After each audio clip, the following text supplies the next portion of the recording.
La palabra de Dios aquí nos dice,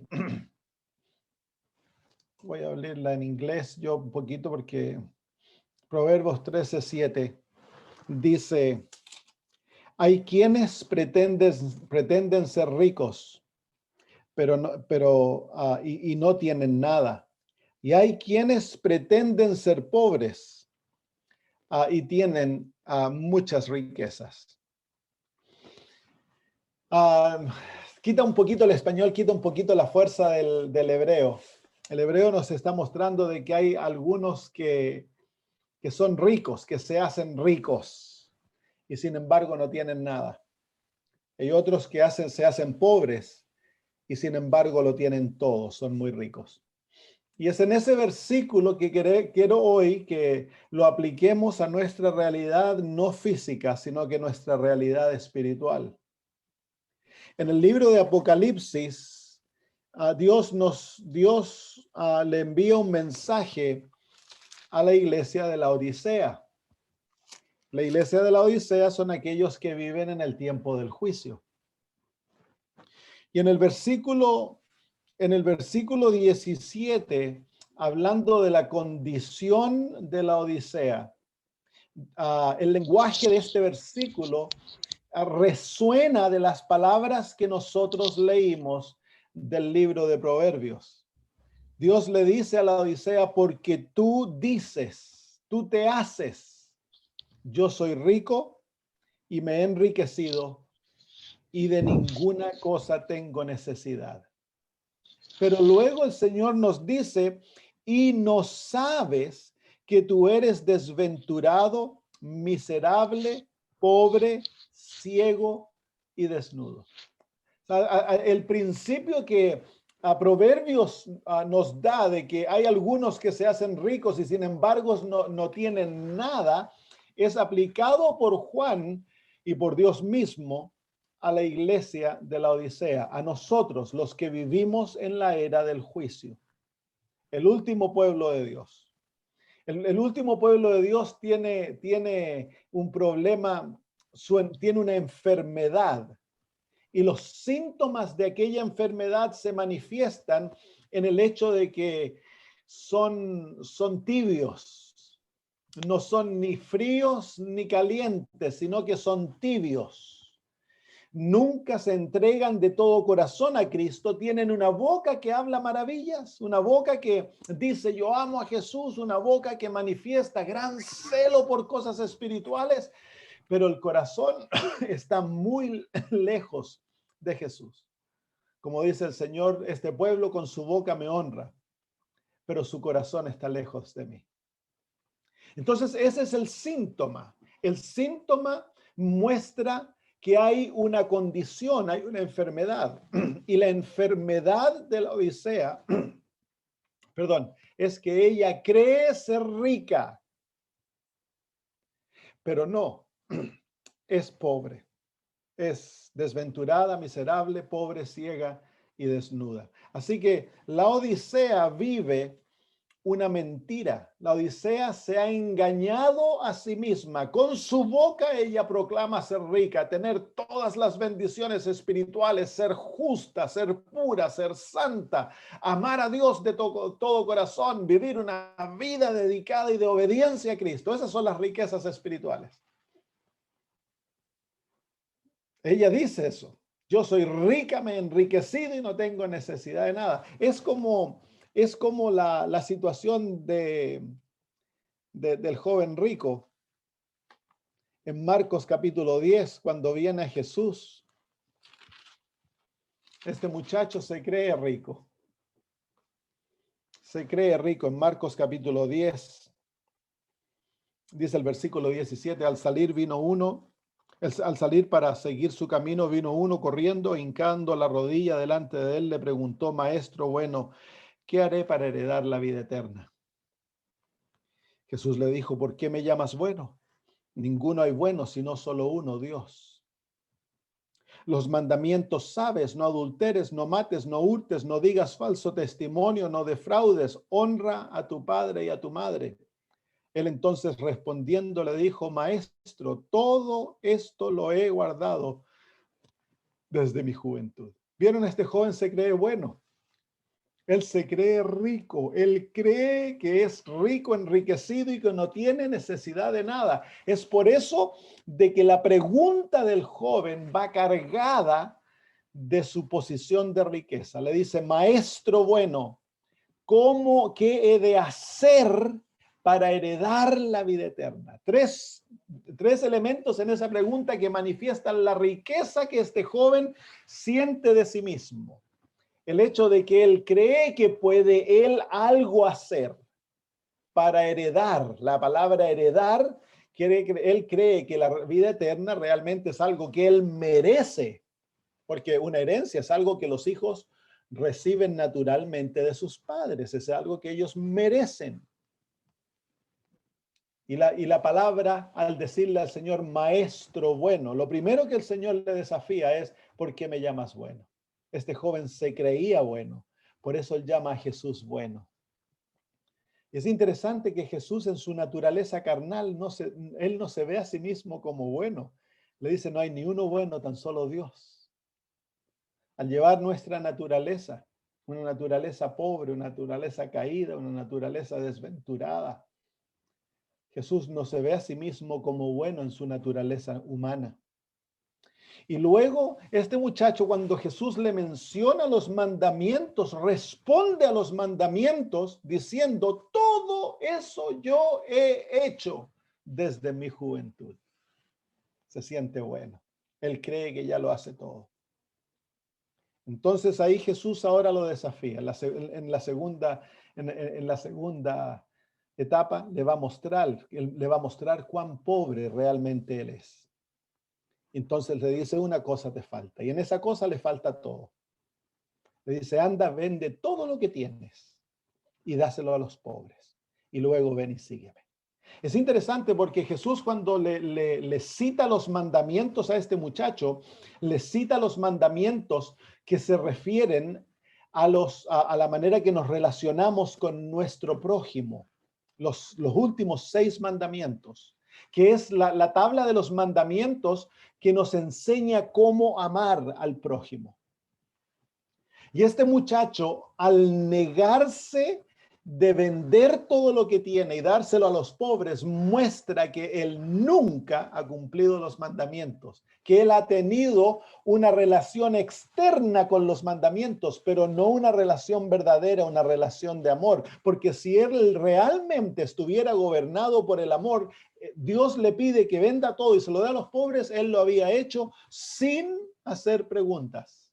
Pero dice la Biblia que él se fue triste porque tenía muchas posesiones. Esas posesiones no tan solo son posesiones físicas, sino que son posesiones espirituales. Él se sentía rico, él se sentía justo, él se sentía santo, él se sentía bueno, porque él creía que obedecía los mandamientos. Y cuando Jesús lo desenmascara, este muchacho se dio cuenta, pero su orgullo era demasiado para postrarse ante los pies de Cristo y pedirle que le salvara. Y este muchacho bueno se pierde. Y eso es lo que le ocurre a la Odisea. La Odisea se cree rica y sin embargo no tiene nada. Vamos de vuelta a Apocalipsis. Apocalipsis capítulo 3, el Señor Jesús le dice a la Odisea, porque tú dices, como este muchacho, todas esas cosas yo las he hecho desde mi juventud. Tú dices que eres rica, enriquecida y no tienes necesidad de nada. Y sin embargo, no sabes que eres desventurada, miserable, pobre, ciega y desnuda. Y para muchos de nosotros, a lo mejor al ver esa descripción de la realidad de la Odisea, nos sentimos tristes porque tú y yo somos la Odisea.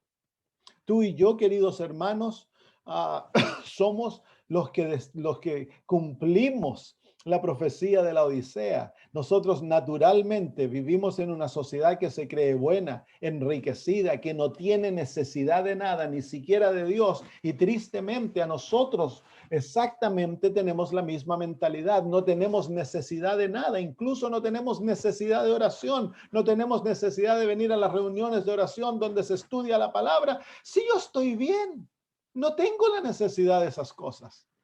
Es por eso que el pueblo adventista es un pueblo falto de espiritualidad, porque creemos estar bien. Nos creemos superiores a las demás denominaciones. Creemos que somos la crema del queque. Nos creemos ricos después de todo. No tenemos el espíritu de profecía. Dios nos ha dado la ley. Nosotros creemos en el sábado, pagamos los diezmos y hacemos todas estas cosas. Y inconscientemente, como aquel joven, decimos: todo aquello hecho desde mi juventud. El que se cree rico, como aquel joven, no tiene nada. El que se cree rico está perdido. Cuando el Señor Jesús en Apocalipsis capítulo 3 y versículo 17 nos dice: y no sabes que tú eres desventurado, miserable, pobre, ciego y desnudo, el Señor no nos está castigando, el Señor nos está llevando a una posición donde Él puede salvarnos. Para nosotros ser salvos, hemos primero de aceptar nuestra condición. Y nuestra condición no es una de justicia, no es una de santidad, no es una de obediencia, no es una de pureza. Nuestra condición es totalmente lo opuesto. No somos ricos, somos pobres. Y a pesar de que demanda humildad, demanda humillarse ante nosotros mismos para reconocer nuestra situación, si hemos de ser salvos, hemos de primero llegar al punto donde aceptamos de todo corazón nuestra gran necesidad. El que se cree sano no necesita doctor.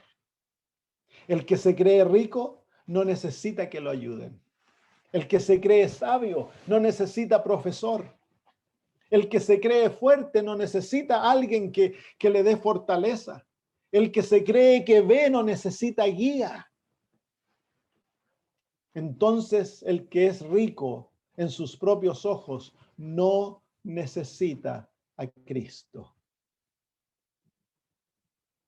Entonces, la condición nuestra es la condición descrita en la segunda parte del versículo 17. Tú y yo, queridos hermanos, naturalmente somos desventurados. Somos miserables. Vamos a ver qué significan estas palabras. Vengan al libro de Romanos. La palabra desventurada, una sola vez más se repite en el Nuevo Testamento y es en Romanos capítulo 7. Romanos capítulo 7.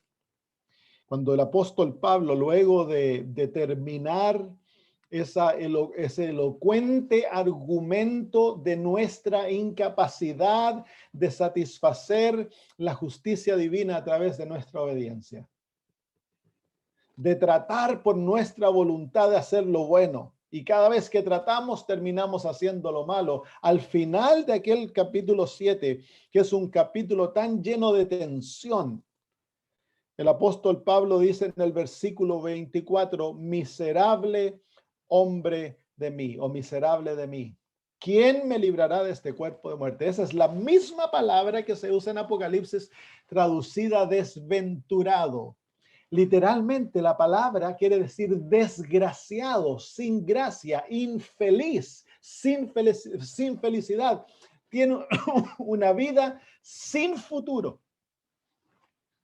El apóstol Pablo dice, el Señor Jesús le dice a la Odisea: tú eres desdichada, eres infeliz, eres desgraciada. Ese no es un insulto como nosotros usamos la palabra desgraciado como insulto. No, no es un insulto. Quiere decir de que no hay gracia, que no hay poder para en nosotros hacer lo bueno. Es por eso que el apóstol Pablo define todo el capítulo 7 con la palabra miserable. Miserable es aquel cristiano que está tratando de ser bueno, que está tratando de obedecer la ley de Dios, que pone todas sus energías en cambiar su carácter, en hacer lo que es recto, y él siempre sabe que termina haciendo lo malo, aunque los demás no lo vean. En su conciencia vive siendo constantemente acusado. No tiene paz, no tiene felicidad, no tiene descanso, no tiene gozo espiritual. No tiene victoria sobre el pecado, es miserable. Y esa es la condición de la Odisea, de tú y yo. Si estamos viviendo en nosotros mismos, esa es nuestra condición natural, queridos hermanos. Somos miserables. Tú puedes pasar una vida entera en la iglesia. La iglesia no tiene poder para cambiarte. Las doctrinas no tienen poder para cambiarte. Nuestros estilos de vida no pueden cambiar el alma, hermanos. Tú puedes dedicarte a ser vegano, puedes vestirte de acuerdo a la regla, puedes tomar, puedes comer de acuerdo a las reglas, pero eso no cambia el alma, no cambia el corazón. Dentro de ti siempre hay un vacío, siempre hay una oscuridad, siempre hay algo que te acusa, no hay paz en el alma, eres culpable y eso te hace miserable. La próxima palabra. El apóstol Pablo, el capítulo 3, el apóstol Juan, capítulo 3, versículo 17 de Apocalipsis, dice que eres desventurado, y luego viene la palabra miserable. Ahora, esa palabra traducida miserable no es la misma palabra en el griego traducida miserable en Romanos capítulo 7. La misma palabra se encuentra una vez más en el Nuevo Testamento y se encuentra en 1 Corintios capítulo 15. La palabra traducida aquí miserable se encuentra en el capítulo 15 y en el versículo 19. Dice así: si en esta vida solamente esperamos en Cristo, somos los más dignos de conmiseración de todos los hombres. Ese es uno de los significados de esa palabra, dignos de conmiseración. Como decimos nosotros en Chile, pobrecito, no tiene nada. Y mira, cree que lo tiene todo, pobrecito. Entonces, digno de conmiseración, esa persona es miserable. ¿Y por qué es miserable? De acuerdo a este contexto, es como la palabra que el apóstol Pablo aquí la está usando en el contexto de creer en Cristo, tener fe en Jesús, aferrarnos de Cristo de todo corazón, si Cristo no hubiese resucitado. Entonces nuestra fe es vana, nuestra fe no tiene propósito, somos engañados. De todos los seres humanos somos los más dignos de conmiseración. ¿Por qué? Porque tenemos una fe vana. Si Cristo murió pero no resucitó, entonces nuestra fe es vana. Nuestra esperanza no tiene futuro. Tenemos una fe, una creencia digna de conmiseración. Los otros podrían decirnos: miren, los pobrecitos están engañados. Dignos de conmiseración, somos miserables. Entonces, en el libro de Apocalipsis se usa esta palabra para describir la condición de aquel que se cree rico en la vida cristiana y sin embargo tiene una fe vana. Porque al creerse rico, él no está aferrado a Jesús. La fe del joven rico era una fe vana. Él era digno de conmiseración porque era miserable. Y esa es nuestra situación, hermanos. Pero Jesús nos está dando esto para que nosotros abramos nuestros ojos, porque la solución nuestra se encuentra en entender y aceptar nuestra condición, no tratar de mejorarla, porque tú no puedes mejorar esta condición. Y eso se encuentra en la próxima palabra, la palabra pobre, miserable, no, desventurado, miserable, pobre. ¿Qué es pobreza? Pobreza es el que es incapaz de satisfacer sus necesidades más básicas. Eso es pobreza. Entonces el Señor usa las dos primeras palabras en relación con el contexto anterior. Nosotros no somos ricos, no somos enriquecidos, no estamos en necesidad de nada. Lo necesitamos todo, pero estamos engañados. Somos pobres. Tú y yo no tenemos la capacidad de satisfacer nuestra necesidad. No podemos, no lo tenemos. El pecado nos dejó vacíos de todo aquello que nos podría recomendar a Dios. La riqueza espiritual es justicia, es santidad, es obediencia, es un carácter en la imagen de Cristo. Eso es riqueza espiritual en las Sagradas Escrituras. Es estar vestidos con las ropas blancas y cubiertos de las joyas espirituales, como lo pone Isaías. Las joyas es la fe, es el amor, es la paciencia, es la obediencia. Es un carácter en la imagen de Jesús, es una vida que refleja a Cristo, es ser cubierto por el carácter de Cristo. Esas riquezas espirituales, pero nosotros naturalmente no lo tenemos. Creemos tenerlo, nos creemos justos, nos creemos buenos, nos creemos santos. Pero el problema es que tenemos a Cristo afuera del corazón. A Cristo, en el mensaje de la Odisea, Cristo se encuentra golpeando en la puerta. Dice, he aquí yo estoy a la puerta y llamo. Está afuera, no está adentro. Y no hay justicia, no hay santidad, no hay pureza, no hay amor, no hay fe, no hay obediencia. Sin Cristo no hay nada. Somos pobres.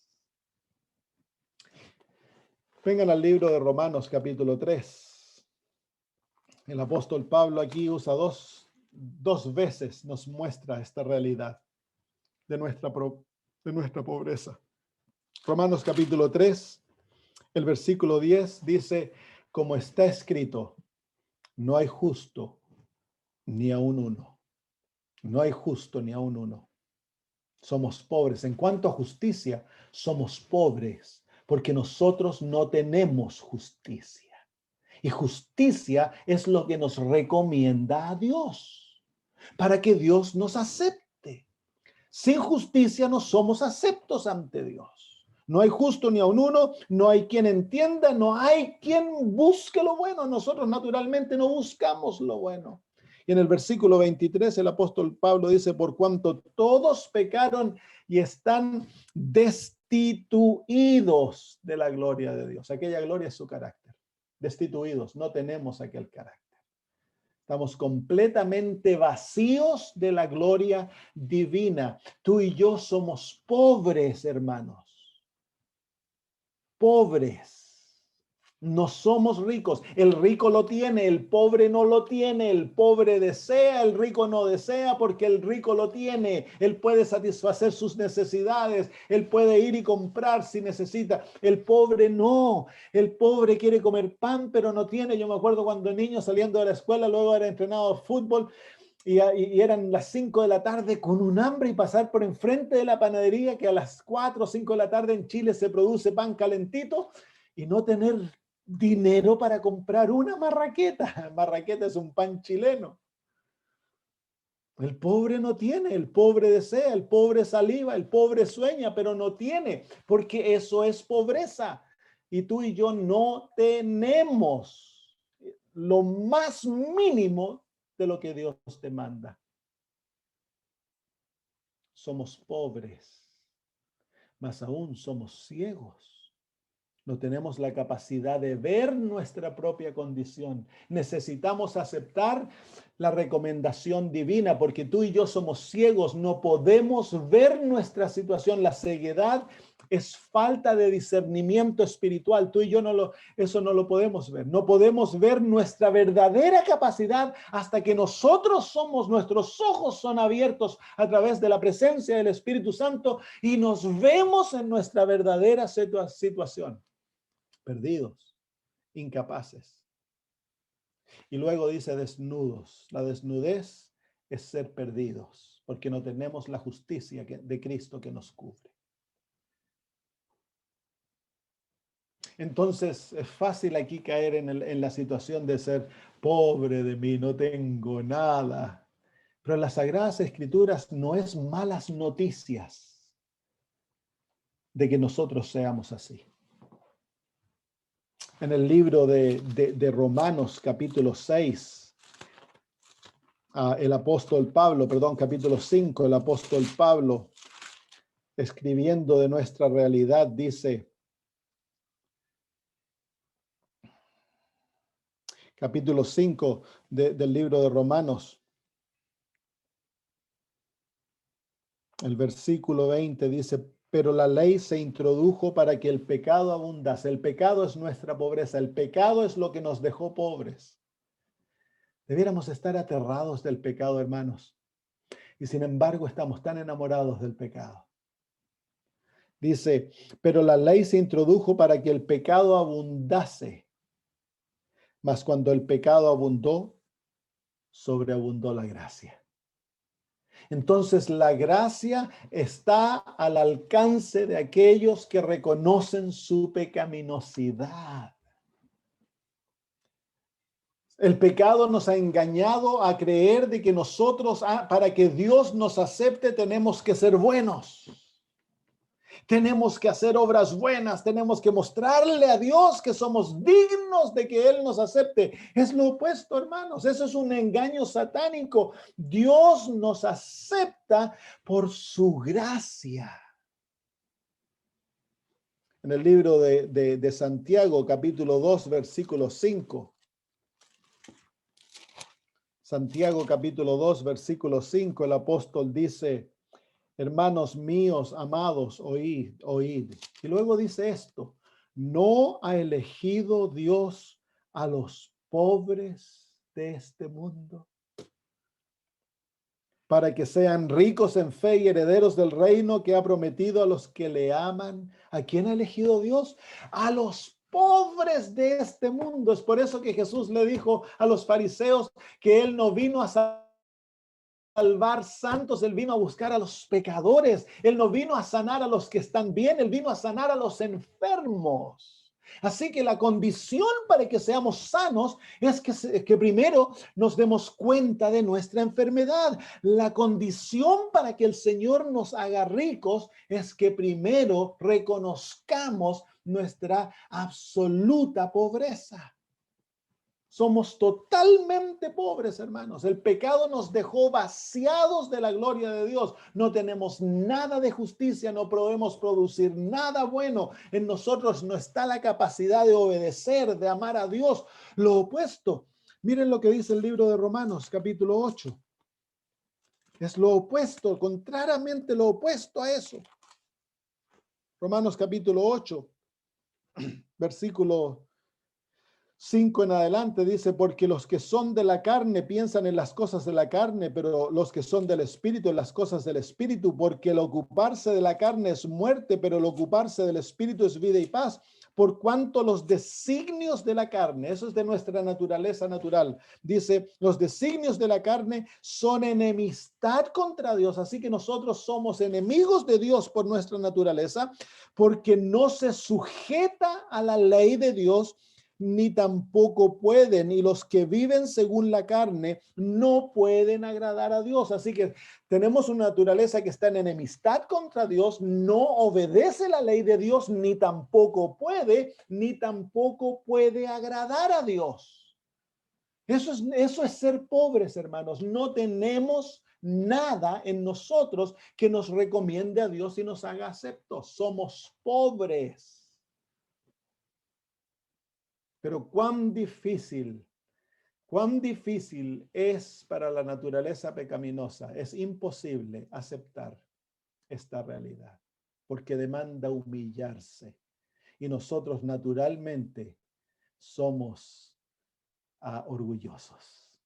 Si el Señor hubiera dicho, yo salvo a todos los que lleguen a la punta del monte Everest, habría millones de seres humanos tratando de llegar a la punta del monte Everest. ¿Por qué? Porque yo podría probar que yo puedo hacerlo, que yo lo merezco, porque yo llegué a la punta del monte Everest. Yo hice algo por mi salvación. Y sin embargo, el Señor dijo, yo regalo mi salvación, mi vida eterna se la doy a todos a aquellos que confiesen su pobreza y su incapacidad y su inhabilidad y se aferren a Cristo como su Salvador. Y el ser humano dice, no, es muy difícil. No. Y pasamos una vida, entramos a la iglesia y pasamos una vida tratando de probarle a Dios que somos dignos de que Él nos salve. Entonces, hermanos, la pobreza es una bendición. Dios ha vuelto nuestra situación, que en vez de que nuestra pecaminosidad nos aparte de Él, ahora por Cristo Jesús, nuestra pecaminosidad es lo que nos recomienda a Él para que nos salve. No vamos a un doctor cuando estamos sanos. Lo que nos recomienda al doctor es nuestra enfermedad. ¿Sí o no? Claro, pues. Es lo que nos recomienda nuestro Dios, que es rico en gracia, es nuestra pobreza. Lo que hemos de traer a los pies de Jesús es nuestra pobreza, nuestra incapacidad, nuestra inhabilidad, nuestra ignorancia, nuestras caídas, todo lo que somos, tráeselo a Cristo, hermano. No lo escondas, no tratas de pintarte un cuadro que no eres. Llévale a Jesús lo que eres, entonces Cristo te acepta. En el libro de Mateo se pone esto en la verdadera película, en el verdadero cuadro. Mateo capítulo 5, el Señor Jesús dice en el versículo 3, bienaventurados, ¿cuál es la próxima palabra? Los pobres. ¿Qué significa bienaventurado? Significa ser felices. ¿Felices? Claro. Gracias al Evangelio y a la gracia de Cristo, el pobre, y aquí son los pobres espirituales, los pobres en espíritu. En el libro de Lucas dice, bienaventurados los pobres físicos, aquellos que no tienen, aquellos que tienen que orar por su necesidad, que tienen que orar por su comida, que tienen que aferrarse a Dios para ver si van a tener agua, para ver si van a tener vivienda. Bienaventurados, porque cuando nos creemos fuertes, entonces, hermanos míos, realmente estamos destituidos. Felices son los pobres en espíritu. ¿Por qué? Porque de ellos es el reino de los cielos. Así que la felicidad en la vida comienza cuando nosotros llegamos al punto que nos damos cuenta que no tenemos nada, que no le podemos ofrecer a Dios nada, que no podemos hacer nada por Dios, que hemos de venir ante Él con nuestra necesidad. El mejor argumento que te recomienda ante Dios es tu necesidad, tu pobreza. Alabado sea Dios. Amén. Qué maravilloso evangelio el Señor nos ha dado. Gracias a Cristo. Gracias a Cristo. Hoy día nuestra pobreza se ha vuelto una bendición, si es que la usamos para venir a Jesús. Es por eso que cuando viene el publicano a orar ante Dios y le dice, Señor, sé propicio a mi pecador, el Señor lo justifica inmediatamente. ¿Por qué? Porque él viene al Señor no como el fariseo trayendo su riqueza, lo que él hace, y se siente completo, lleno, se siente justo. Entonces, en esa situación, él se va a la casa destituido. Pero el publicano, que no tiene nada, que sabe que ha sido injusto, que ha robado, que ha mentido, viene ante Dios con su necesidad, con su pobreza, se va a la casa lleno. Entonces, la condición para la salvación es que nos veamos, que veamos nuestra pobreza y vengamos a Dios con nuestra pobreza. Es por eso que en el libro de Apocalipsis, no pierdan Mateo, pero en el libro de Apocalipsis, el Señor Jesús dice, el Señor dice ahí en el capítulo 3 y en el versículo 18, por tanto, yo te aconsejo que de mí compres que de mí compres. El consejo divino no es que tú mires en ti para encontrar la solución a tu problema.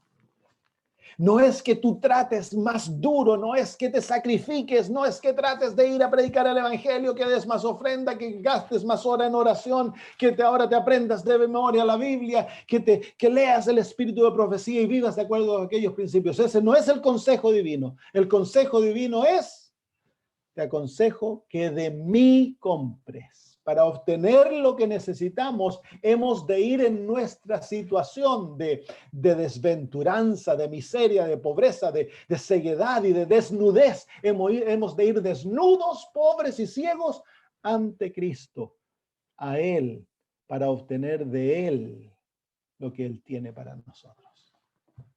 Cristo es el que posee la solución para nuestro problema. No tú, hermanos. Toda religión pagana centra la esperanza del hombre en sí mismo. Es tan solo el verdadero cristianismo que saca los ojos del hombre de sí mismo y los pone en Cristo. Nuestra solución no está en nosotros, porque nosotros no tenemos nada. Nuestra solución está en Cristo Jesús, porque Él lo tiene todo. Dice: yo te aconsejo que de mí compres oro refinado en fuego para que seas rico,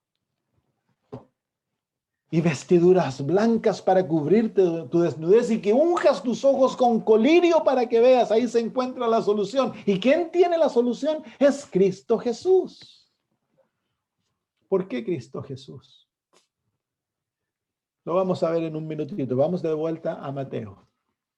Ya se me pasó la hora ya.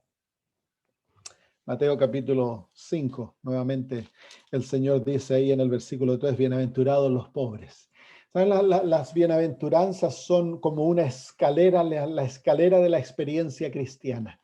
Cada bienaventuranza es una nueva experiencia en la vida cristiana, y la vida cristiana comienza cuando el Señor abre nuestros ojos y vemos nuestra pobreza. Y cuando vemos nuestra pobreza y nos damos cuenta de cuán pecaminosos, cuán malos somos, cuánto hemos fallado, cuán incapaces somos, el Señor dice: feliz eres, porque tuyo es el reino de los cielos. Así que hoy tú estás consciente de tu incapacidad, la conciencia de tus fallas, de tus debilidades, te abruma. Entonces el Señor dice: feliz, porque ahora tú vas a correr a Cristo.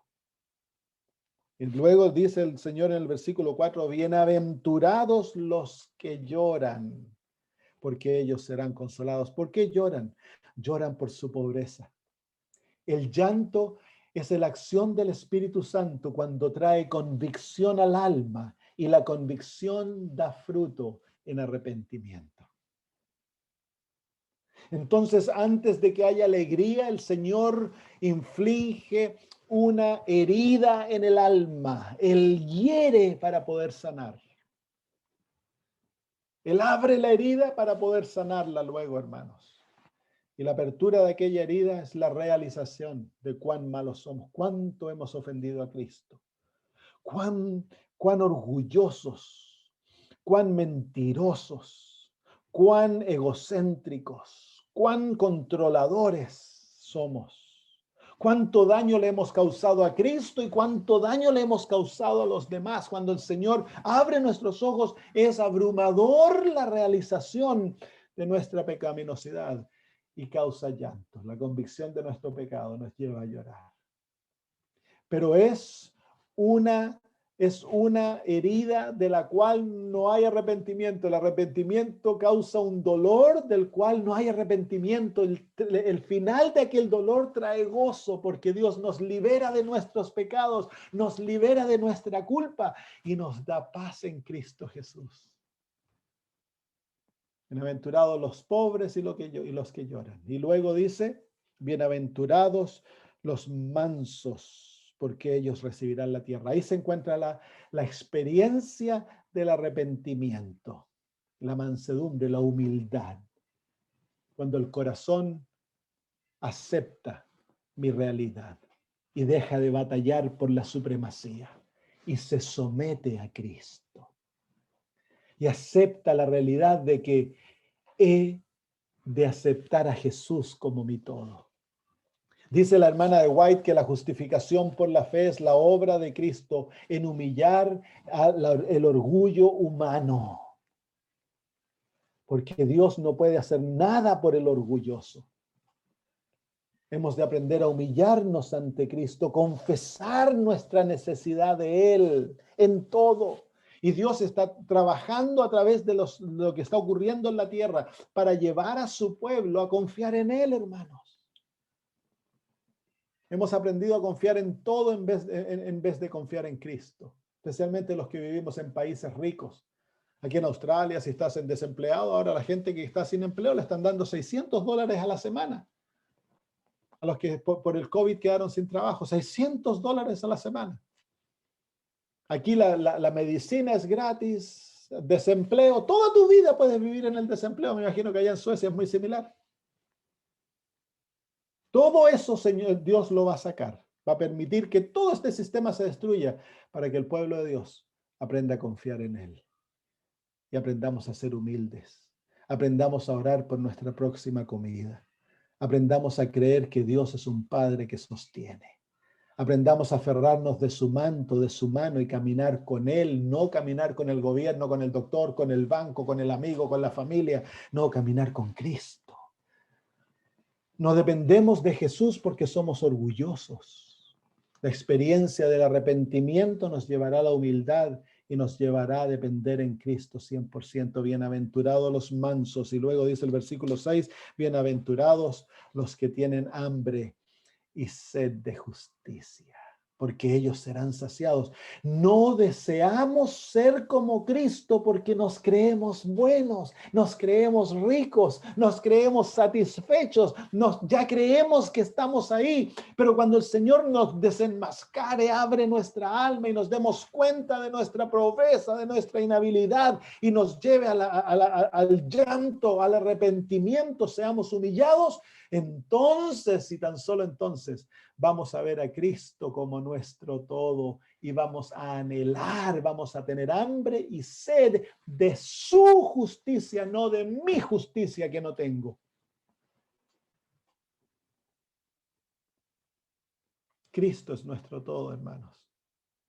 Es por eso que Jesús dice, venid a mí todos los que estáis cargados y turbados. Yo os haré descansar. Tomad mi yugo sobre vosotros. No hemos de venir a Cristo para unirnos a Él, porque es en esa unión en la cual Cristo nos puede dar todo lo que Él es.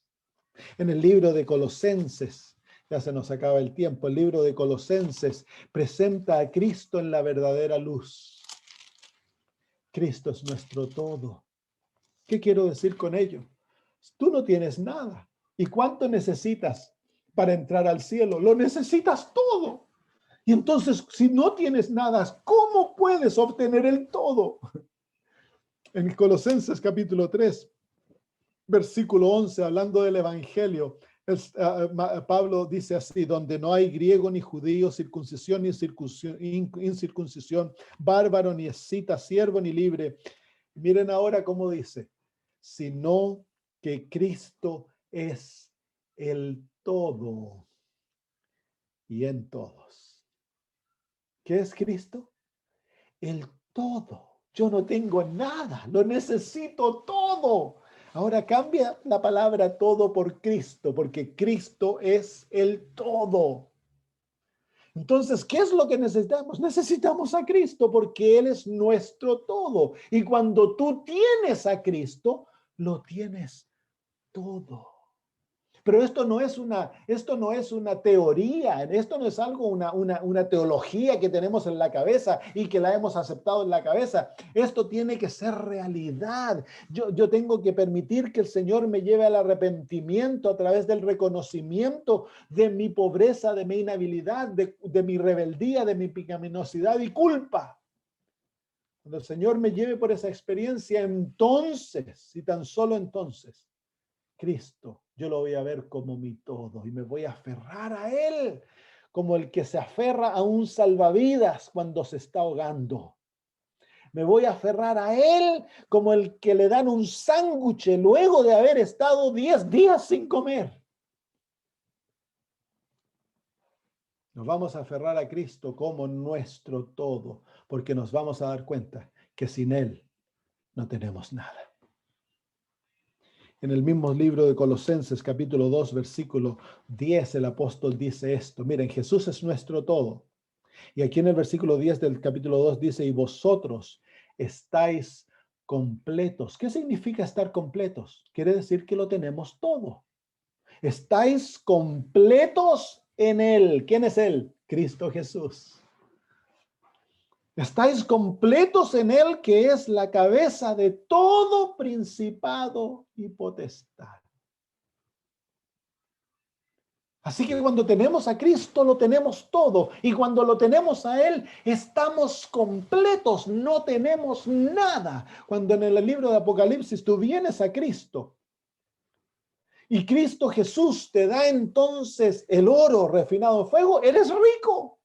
Y cuando Jesús te unge tus ojos con colirios, ahora ves, ya no eres ciego. Y cuando Jesús te viste con sus vestiduras, dejas de ser desnudo, porque ahora tienes lo que Cristo es. Lo que tú necesitas es venir a Cristo, abrirle el alma a Jesús y permitir que Él entre con todo lo que es y con todo lo que tiene, con toda su riqueza, para que tú dejes de ser pobre. Qué maravilloso evangelio que tenemos, hermanos. Nuestra pobreza, en vez de estar en contra de nosotros, Dios la ha puesto en nuestro favor.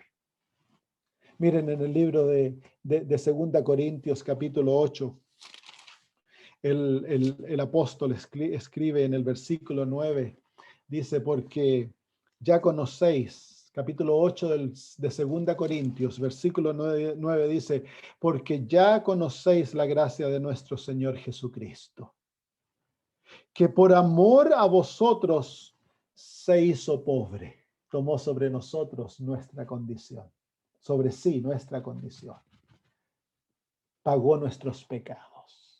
En el Calvario llegó a ser pecado, fue tratado como el peor de los pecadores. Y dice, por amor a vosotros se hizo pobre, siendo rico, para que vosotros por su pobreza llegases a ser ricos. No dice fueses enriquecidos, en el español es un poco más suave que el original. El original dice llegases a ser ricos. En otras palabras, Cristo es rico, nosotros somos pobres. Él se hace pobre para que nosotros lleguemos a ser ricos como Él es. Él toma nuestra situación para que tú y yo lleguemos a tomar su realidad.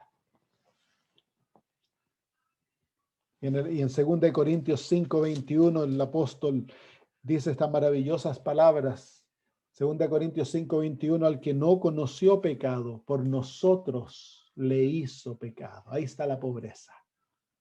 Para que nosotros fuésemos hechos justicia de Dios en él. Así que en Cristo nosotros tenemos la justicia, que es la riqueza de Cristo. Él toma nuestro pecado, nuestra pobreza sobre él, para que nosotros tomemos su justicia, su riqueza, y lleguemos a ser como Él. Qué maravilloso, hermano. Así que me gustaría apelar estos momentos, hermanos, a ti y pedirte en el nombre de Cristo, que si tú te sientes justo, bueno, mejor que los demás, si te miras con satisfacción, anda a Cristo, pídele que te dé arrepentimiento, pídele que te lleve a la pobreza, que te abra tus ojos, porque estás engañado. Pero si esta tarde ya te sientes pecador, culpable, indigno, sientes que nunca vas a poder ser salvo, que no eres capaz, que no tienes lo que Dios pide, entonces, alabado sea Dios, porque el Espíritu Santo está obrando en tu corazón. Ahora no te quedes ahí. Permite que el Señor, a través de la experiencia del arrepentimiento, te libre de aquel peso de culpa y te lleve a enamorarte de Cristo para anhelar ser justo y santo como Él es. Cuando Cristo entre a tu alma, tú lo tienes todo y estás completo en Él. Como el ladrón en la cruz, puedes morir aquel día y eres salvo. Pero si no tienes a Cristo, no lo tienes nada. Y como aquel joven rico, Puedes irte aún creyendo de que todas aquellas cosas tú las haces, pero no tienes nada. Si no tienes a Cristo, por lo tanto estás perdido. Que el Señor obre en tu corazón para abrir tus ojos y te lleve al arrepentimiento, y en el arrepentimiento obtengas la perla de gran precio que es Cristo Jesús, el tesoro escondido. Que el Señor te bendiga.